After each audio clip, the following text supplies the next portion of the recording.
Les lignes telluriques sont des courants ou réseaux d'énergie considérés comme traversant la surface de la Terre, parfois associés à des lieux vibratoires particuliers, comme des cathédrales, des sites mégalithiques ou des zones naturelles spécifiques.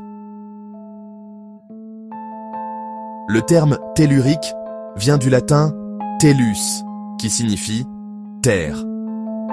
La notion s'inspire à la fois de théories scientifiques autour des champs magnétiques terrestres, découvertes par William Gilbert vers 1600, et de traditions ésotériques où ces lignes servent d'axes énergétiques. Des figures comme Alfred Watkins ont proposé l'idée de ley lines en 1921, des alignements géographiques reliés à des voies commerçantes ou rituels antiques, popularisant le concept en Occident. Ernst Hartmann, médecin allemand, a formalisé dans les années 1950 ce qu'on appelle la grille Hartmann, un réseau d'ondes électromagnétiques quadrillant la surface terrestre. Aucun consensus scientifique n'existe sur la réalité physique de ces lignes. Les instruments modernes, comme les magnétomètres, peuvent détecter des anomalies magnétiques ou électriques, mais leur correspondance avec les lignes telluriques reste controversée.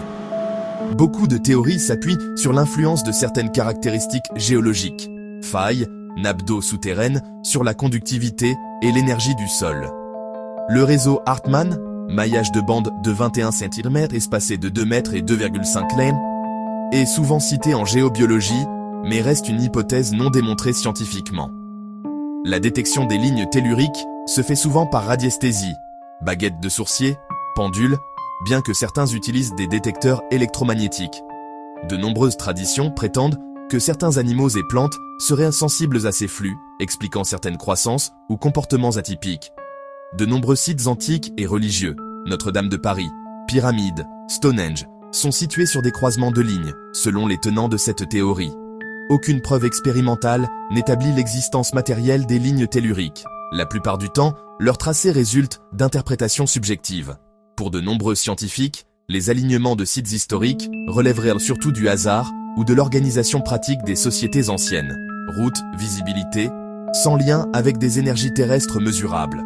En résumé, les lignes telluriques constituent un mélange de croyances anciennes, de spéculations sur l'énergie de la Terre et de tentatives d'explication géophysique, mais elles ne sont pas reconnues comme un phénomène avéré par la science moderne.